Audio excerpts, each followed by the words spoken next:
Salam sejahtera, anda sedang menonton Agenda Awani dan sudah tentu ini adalah waktunya untuk kami bawakan diskusi berkaitan dengan perkembangan politik semasa dan juga kita ingin memberi tumpuan meneruskan diskusi berkaitan dengan kedaulatan undang-undang negara dan juga pengasingan kuasa membabitkan pemilihan peguam negara, kerana baru-baru ini integriti Badan Kehakiman dan juga kedaulatan undang-undang sekali lagi menjadi perhatian ramai apabila proses penghakiman membabitkan figura politik utama negara, dan persepsi dan juga emosi yang dilemparkan khususnya terhadap proses perundangan negara menimbulkan persoalan di mana sebenarnya landasan apabila kita bercakap tentang kedaulatan undang-undang. Malah baru-baru ini juga beberapa hari lepas seorang pemimpin politik daripada parti politik berkongsi pandangan mengenai lantikan peguam negara yang boleh dilantik dalam kalangan orang Perdana Menteri. Saya juga ingin merujuk kepada Titah Sri Paduka Sultan Perak, Sultan Nazrin Shah, yang mana bertitah sistem penghakiman yang telus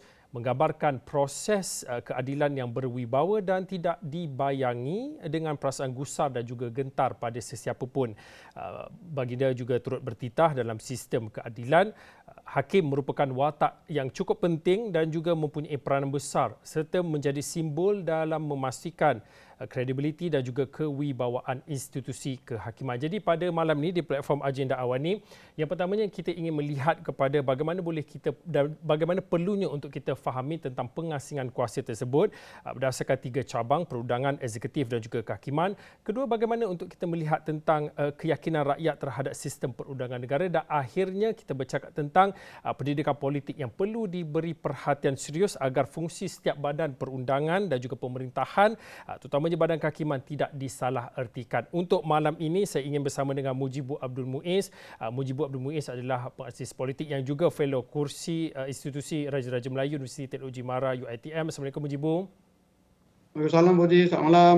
Selamat malam Mujibu. Mungkin pada waktu ini kita tahu, sebelum kita nak bercakap tentang proses pemilihan dan juga apa yang telah pun diutarakan oleh seorang pemimpin politik kanan beberapa hari lepas, tapi sebagai permulaan untuk Agenda Awani malam ini, mungkin boleh dikongsikan bagaimana pentingnya untuk kita fahami tentang doktrin ataupun prinsip pengasingan kuasa berdasarkan kehakiman legislatif dan juga eksekutif ini, Mujibu. Ya, pertama kali Fauzi, kita harus faham di sebalik kita memahami sistem demokrasi berparlimen yang diamalkan di Malaysia ini, kita juga harus melihat bahawa ada satu perspektif yang selayaknya kita katakan mekanisme yang menjadikan demokrasi berparlimen ini berfungsi dengan baik, iaitu proses semak dan imbang.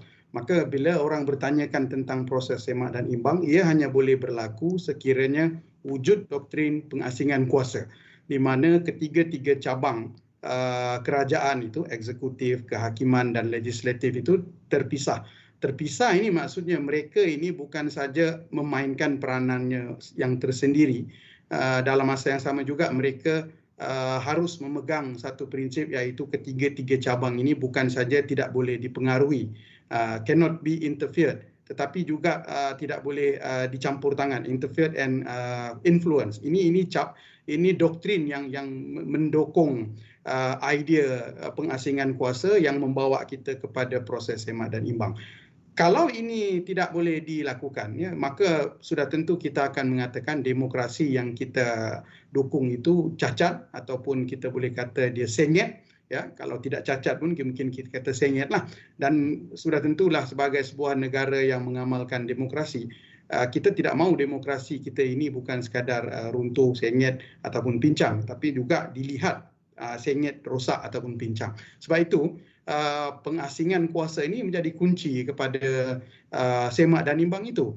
Kerana bila kita mengatakan kita sebuah negara demokrasi, tapi cabang-cabang kerajaan itu tidak bebas sepenuhnya, maka kita tidak mengamalkan demokrasi yang sempurna.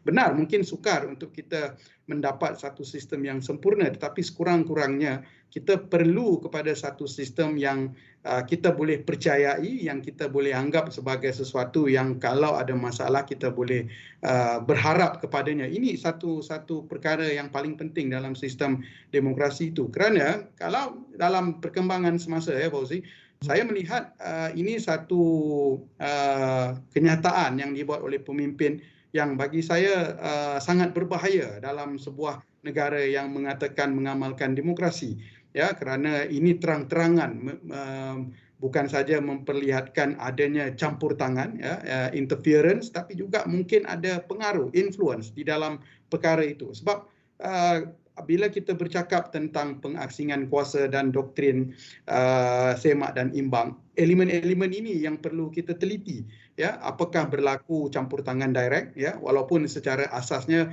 ramai yang mempersoalkan bahawa kita ini mengamalkan mungkin adanya dual role di dalam sistem kita. Orang yang duduk di kabinet itu sebagai eksekutif adalah orang yang sama duduk di dalam parlimen yang menjadi legislatif.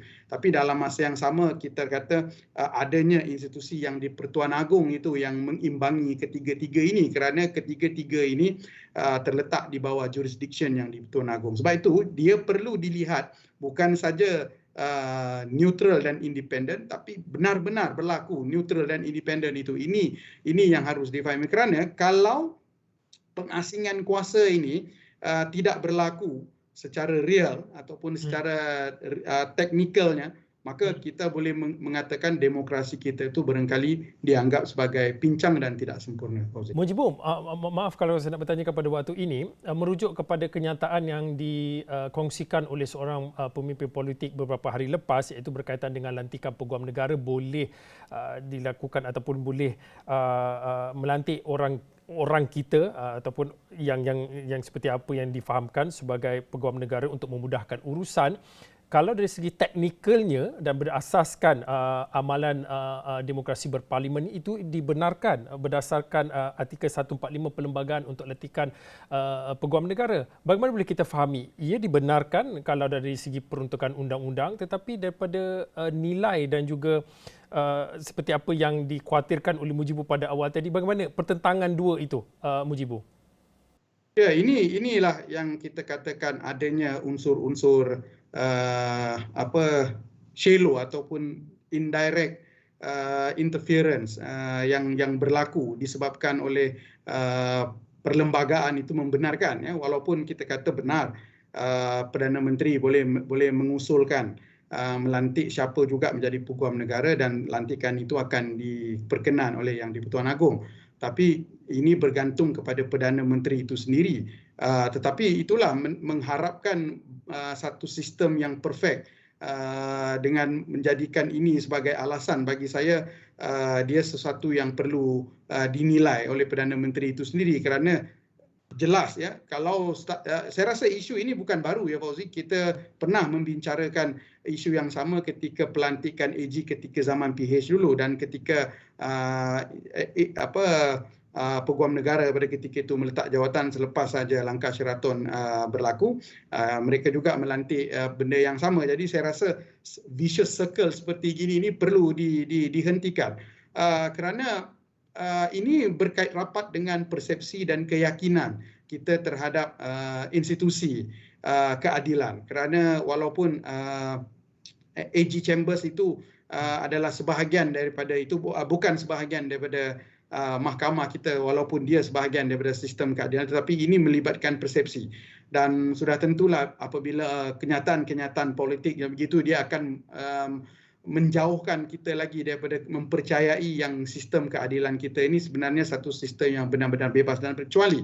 Dan kita barangkali berharap dan desakan ini perlu dilakukan dengan segera, supaya lantikan-lantikan sebegini yang melantik seseorang berasaskan kerana mereka ini boleh melakukan kerja untuk parti tertentu, untuk pemimpin tertentu, ini perlu dihentikan, kerana jelas, ya, ini salah guna kuasa ataupun juga ini mengambil kesempatan, mencuri kesempatan daripada ruang-ruang ataupun loophole yang ada di dalam perundangan itu dengan melantik seseorang yang memudahkan tugasan, bukannya meletakkan kepentingan sistem perundangan dan juga mengutamakan kepentingan perundangan negara kita ini dalam konteks melantik seseorang yang benar-benar sesuai, bukan saja sesuai dan berkelayakan, tapi ia perlu dilihat sebagai satu lantikan yang benar-benar bebas dan berkecuali. Ini rahsianya dalam itu, kerana jelas kalau secara terbuka dalam satu perhimpunan boleh menyebut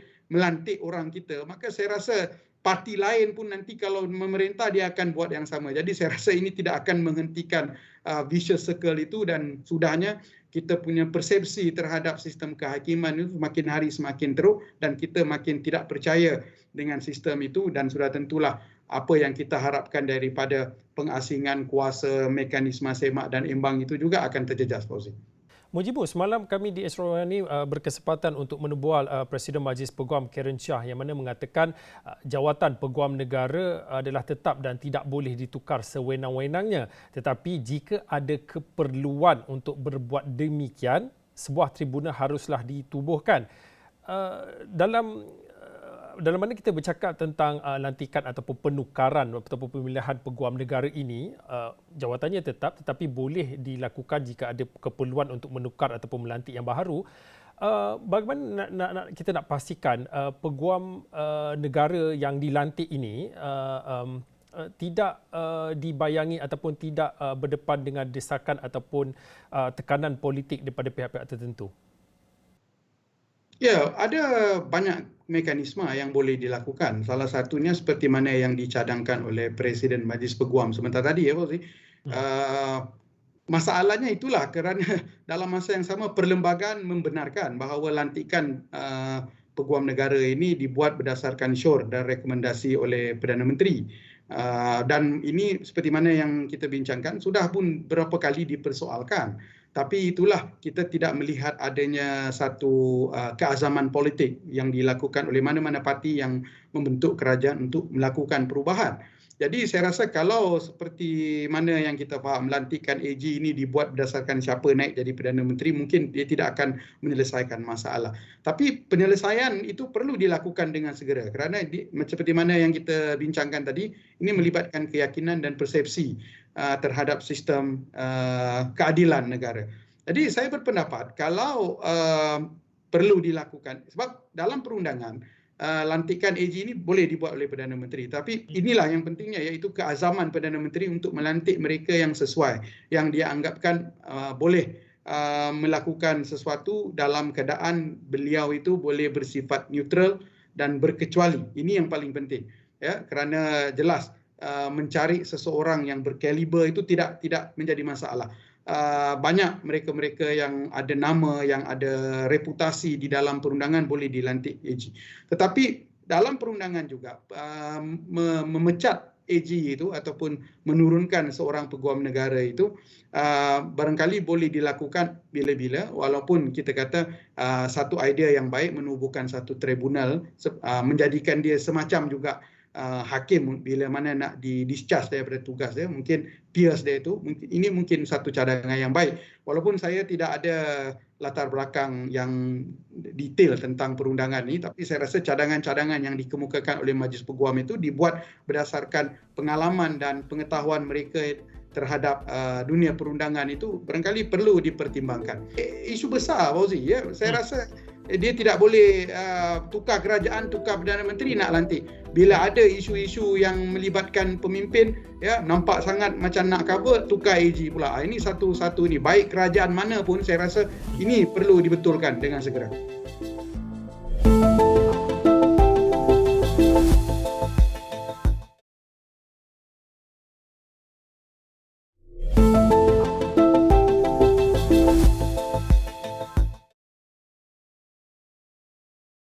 Mujibu, seperti apa yang Mujibu katakan, Perdana Menteri ada kuasanya dalam aspek ataupun dalam ruang pemilihan peguam negara dan juga atas perkenan yang di-Pertuan Agong.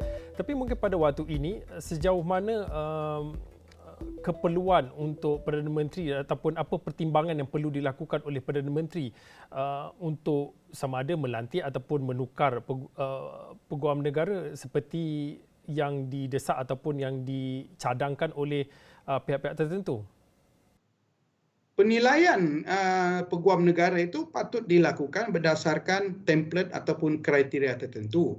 Jadi menurunkan ataupun melantik mana-mana peguam negara itu perlu berdasarkan rekomendasi, dan setelah dilantik dia perlu dilihat berdasarkan performance, ya. Kita tidak mahu peguam negara itu ditukar kerana tekanan pihak-pihak tertentu. Ini saya rasa menghantar satu isyarat yang salah. Kerana lantikan peguam negara itu sepatutnya mestilah bersifat purpose-nya, bukan bersifat sebaliknya ataupun ada niat tertentu. Saya berpendapat kalau selepas ini mungkin barangkali kita boleh meletakkan kriteria asas ya, tentang bagaimana penilaian seorang peguam negara itu boleh dinilai. Ya. Sudah tentulah Perdana Menteri sendiri boleh menilai. Ya. Dan saya pendapat kalaulah sewenang-wenangnya boleh ditukar kerana desakan-desakan tertentu, maka saya tidak bersetuju dengan itu. Kita perlu ada satu kriteria khusus ataupun satu pandangan umum seperti mana yang dilakukan oleh kalau kita dalam sistem kehakiman lah, hakim-hakim ini barangkali peers dia itu boleh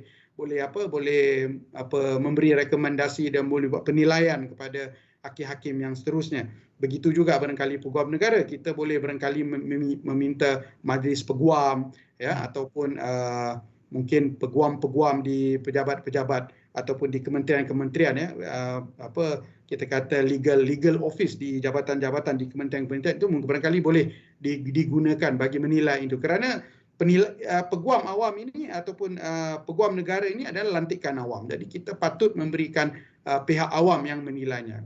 Itu lebih telus bagi saya berbanding hanya kerana kepentingan tertentu, desakan-desakan tertentu yang kita sendiri barangkali boleh baca ada niat di sebaliknya dan kita menukar AG dengan pelbagai alasan lah. Walaupun secara legalnya itu dibolehkan dan dibenarkan, tetapi secara moralnya saya rasa ini tidak baiklah untuk sistem perundangan dan kepercayaan kita pada sistem tersebut. Mujibu, sejauh mana impak ataupun kesannya selain pada kita melihat kepada persepsi dan juga imej yang akan terjadi atau apa yang akan berlaku jika ada perubahan ataupun lantikan yang dilakukan terhadap peguam negara ini, akhirnya selain pada persepsi, apa lagi yang boleh kita jangkakan yang akan berlaku, khususnya apabila kita bercakap tentang pengasingan kuasa dalam lantikan peguam negara ini? Ya, saya melihat isu ini lebih kepada kita sebenarnya melanggar dan tidak mendukung prinsip yang kita bawa sendiri. Ya, bagaimana pengasingan kuasa itu walaupun kita junjung dia sebagai amalan tertinggi dalam sistem berpolitik, tapi sudahnya kerana ada loophole yang membenarkan ianya boleh berlaku, kita mengambil peluang daripada itu. Ini satu benda yang salah. Dan dalam masa yang sama, barangkali isu-isu sebegini sudah menunjukkan kita bagaimana berkuasanya orang politik terhadap sistem kita ini, sehinggakan semuanya itu dilantik berdasarkan niat politik, yang bagi saya ini satu perkara yang perlu diubah dalam budaya politik kita kalau kita mahu menjadi sebuah negara yang maju, yang politiknya matang, dan sudah tentulah kita mahu sistem keadilannya diyakini, kerana kepercayaan pihak luar kepada kita itu angkubahnya juga adalah sistem kita itu, keadilan kita bagaimana ya, kerana ini berkait rapat dengan persepsi bagaimana negara-negara lain ya, indeks rasuahnya yang baik ya, keyakinan kepada sistemnya juga tinggi, budaya politiknya juga matang, demokrasinya juga bergerak dengan baik, menjadikan negara itu menjadi destinasi pelaburan, dan juga banyak perkara-perkara yang positif muncul daripada itu. Dan ini yang kita mahu pada negara kita, kerana kita bercakap bukan sekadar sistem kehakiman dan perundangan itu sendiri, tapi dia melibatkan keseluruhan sistem. Apatah lagi bila kita bercakap tentang kelesuan politik yang begitu membelenggu rakyat pada ketika ini, kita juga tidak mahu ini akan berlarutan dan isu keyakinan kita terhadap institusi perundangan akan memparahkan lagi kepercayaan itu, dan akhirnya sistem politik dan orang politik kita ni menjadi lebih tidak dipercayai dan kita menjadi lesu dan beku. Ini saya rasa sesuatu perkara yang perlu dihindari. Tambahan pula bila sekarang ini ya kita bercakap tentang pengundi yang baru ya, set minda yang baru, tapi di atas itu dia masih lagi cuba mengekalkan budaya yang lama ya.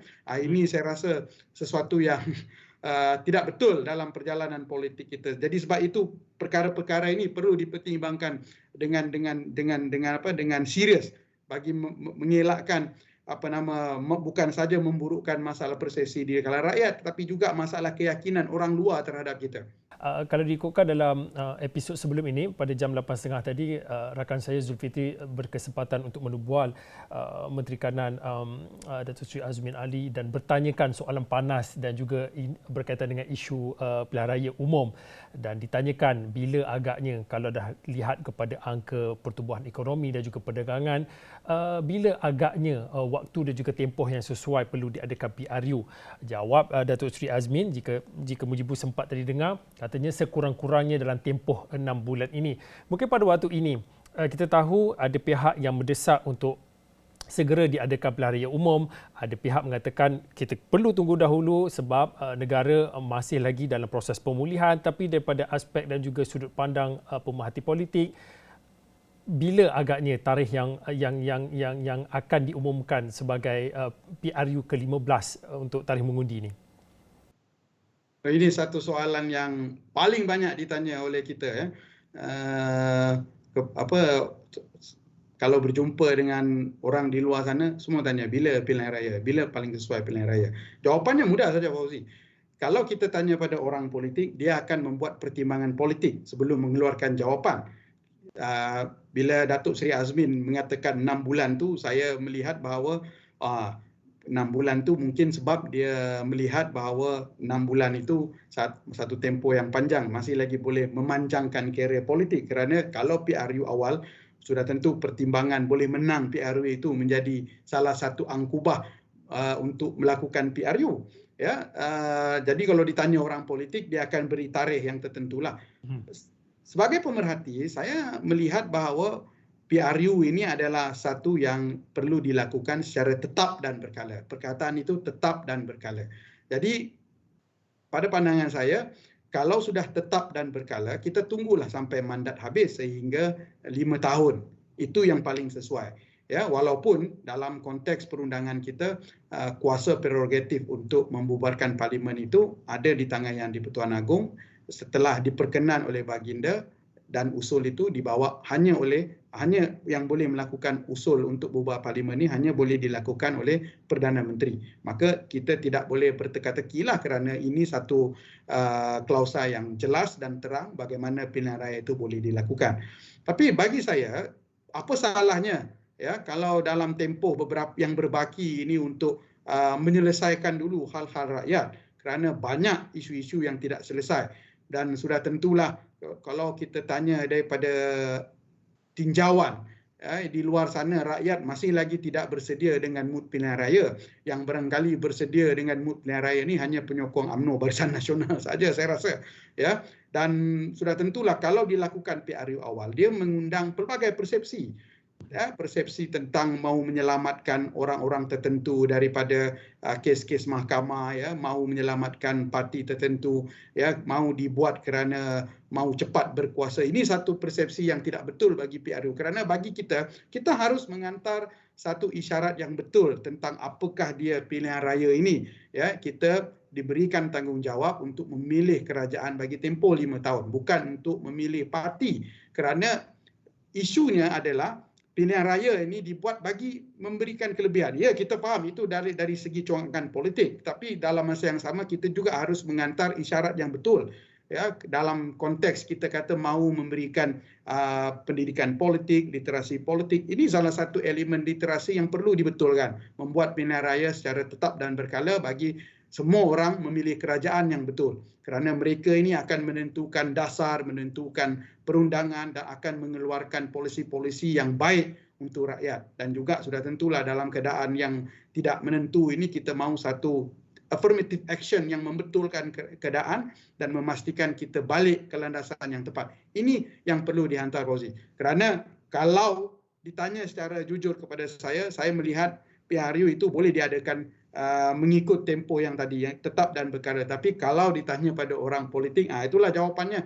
Kalau Datuk Seri Azmin kata 6 bulan, kita pun faham kenapa 6 bulan, kerana tempoh 6 bulan itu masih lagi tempoh yang baik untuk melakukan sesuatu dan memanjangkan karier politik. Kalau ditanya orang UMNO, memang kejap lagi pukul pukul 10 pun boleh bubar parlimen, terus adakan pilihan raya, kerana pertimbangan-pertimbangan mengatakan mereka itu dalam keadaan yang tertekan, ya, persepsi-persepsi yang apa difikirkan oleh rakyat itu barangkali itulah juga pertimbangan mereka mahu bubar awal. Walaupun pada ketika ini saya rasa semua parti-parti politik sudah berada dalam gear 4 nak menuju ke gear 5 bagi PRU ke-15.